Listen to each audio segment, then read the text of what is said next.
Hello ಸ್ನೇಹಿತರೆ, ತುಂಬ ಮಂದಿ ಮಹಿಳೆಯರು ಮದುವೆಗೂ ಮುಂಚೆ ಸುಂದರವಾಗಿ ಸ್ಲಿಮ್ ಆಗಿ ಎಲ್ಲರ ಕಣ್ಣಿಗೂ ಚಂದ ಕಾಣುತ್ತಾರೆ ಮತ್ತು ಎಲ್ಲರನ್ನು ತಮ್ಮೆಡೆಗೆ ಆಕರ್ಷಿಸಿಕೊಳ್ಳುತ್ತಾರೆ. ಆದರೆ ಕೆಲವರು ಮದುವೆಯಾದ ನಂತರ ಅವರಿಗೆ ಏನಾಗುತ್ತದೋ ಗೊತ್ತಿಲ್ಲ, ದಿಢೀರನೆ ದಪ್ಪವಾಗಿ ಅವರ ದೇಹದ ಆಕಾರವನ್ನೇ ಕಳೆದುಕೊಳ್ಳುತ್ತಾರೆ. ಹೊಟ್ಟೆಯಲ್ಲಿ ಬೊಜ್ಜು ಜಾಸ್ತಿಯಾಗಿ ಬರುತ್ತದೆ. ಹೆಂಗಸರು ಮದುವೆಯಾದ ನಂತರ ದಿಢೀರ್ ದಪ್ಪ ಆಗಲು ಕಾರಣಗಳಾದರೂ ಏನು? ಸ್ನೇಹಿತರೆ, ನಮ್ಮ ಚಾನಲ್ನ ದಯವಿಟ್ಟು ಸಬ್ಸ್ಕ್ರೈಬ್ ಮಾಡಿಕೊಂಡು ಸಪೋರ್ಟ್ ಮಾಡಿ.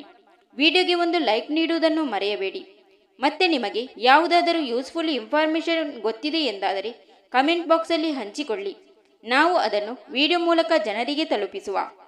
ಮೊದಲನೆಯ ಮುಖ್ಯವಾದ ಕಾರಣ, ಮಹಿಳೆಯರು ಮದುವೆಯಾದ ನಂತರ ತಮ್ಮ ಬಗ್ಗೆ ಗಮನವನ್ನು ಹರಿಸದೆ ಗಂಡನ ಮನೆಯವರ ಬಗ್ಗೆ ಗಮನವನ್ನು ಕೊಡುತ್ತಾಳೆ.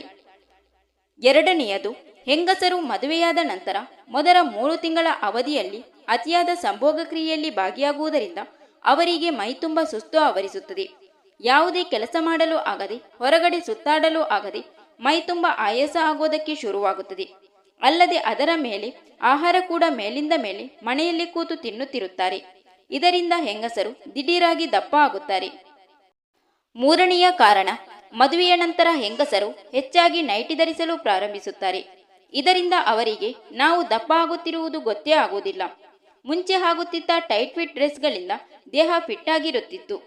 ನಾಲ್ಕನೇ ಕಾರಣ ಏನೆಂದರೆ, ಹೆಂಗಸರು ಮದುವೆಗೂ ಮುಂಚೆ ವ್ಯಾಯಾಮ, ಸ್ಕಿಪ್ಪಿಂಗ್, ವಾಕಿಂಗ್, ಜಾಗಿಂಗ್, ಯೋಗ, ಧ್ಯಾನ, ಪ್ರಾರ್ಥನೆ, ಕೆಲಸಕ್ಕೆ ಹೋಗುವುದು ಇಂತಹ ಮುಂತಾದ ಹವ್ಯಾಸಗಳನ್ನು ರೂಢಿಸಿಕೊಂಡಿರುತ್ತಾರೆ.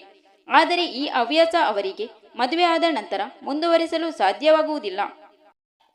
ಐದನೇ ಕಾರಣ, ಮದುವೆಗೂ ಮುಂಚೆ ಹೆಂಗಸರಿಗೆ ಪ್ರತಿ ತಿಂಗಳು ಋತುಚಕ್ರ ಆಗುತ್ತಿರುತ್ತದೆ. ಆದರೆ ಕೆಲವರು ಮದುವೆಯಾದ ಕೂಡಲೇ ಅವರು ಸಂಭೋಗ ಕ್ರಿಯೆಯಲ್ಲಿ ಭಾಗಿಯಾಗುವುದರಿಂದ ಮೊದಲ 1 ವರ್ಷ ಋತುಚಕ್ರ ಆಗುವುದಿಲ್ಲ.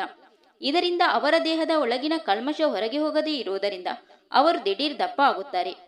ಆರನೇ ಕಾರಣ, ಮದುವೆಯಾದ ನಂತರ ಹೆಂಗಸರು ಹೊರಗಡೆ ಹೆಚ್ಚು ಸುತ್ತಾಡುತ್ತಿರುತ್ತಾರೆ. ಆಗ ಅವರು ಜಂಕ್ ಫುಡ್ಸು ಮತ್ತು ಎಣ್ಣೆ ಪದಾರ್ಥಗಳನ್ನು ಹೊರಗಡೆ ಪತಿಯ ಜೊತೆ ಸೇವಿಸುವುದರಿಂದ ದಿಢೀರ್ ದಪ್ಪವಾಗಿ ಬಿಡುತ್ತಾರೆ. ಏಳನೇ ಕಾರಣ ಏನೆಂದರೆ, ಮದುವೆಯಾದ ಮಹಿಳೆಯರು ಹೆಚ್ಚಾಗಿ ಮನೆಯಲ್ಲಿ ಇರುತ್ತಾರೆ. ಇದರಿಂದ ಅತಿಯಾಗಿ ನಿದ್ದೆಯನ್ನು ಮಾಡುತ್ತಾರೆ. ಇದರಿಂದ ಕೂಡ ದೇಹ ದಪ್ಪ ಆಗುವ ಸಾಧ್ಯತೆ ಇದೆ. Thank you for watching. ಸ್ನೇಹಿತರೆ, ವಿಡಿಯೋ ಇಷ್ಟ ಆದರೆ ಒಂದು ಲೈಕ್ ನೀಡಿ, ವಿಡಿಯೋನ ನಿಮ್ಮ ಫ್ರೆಂಡ್ಸಿಗೆ ಶೇರ್ ಮಾಡಿ, ಚಾನಲ್ನ ಸಬ್ಸ್ಕ್ರೈಬ್ ಮಾಡಿಕೊಂಡು ಬೆಲ್ ಐಕನ್ನ ಒತ್ತಿ ನಿಮ್ಮ ಅನಿಸಿಕೆಗಳನ್ನು ಕಮೆಂಟ್ ಮೂಲಕ ತಿಳಿಸಿ.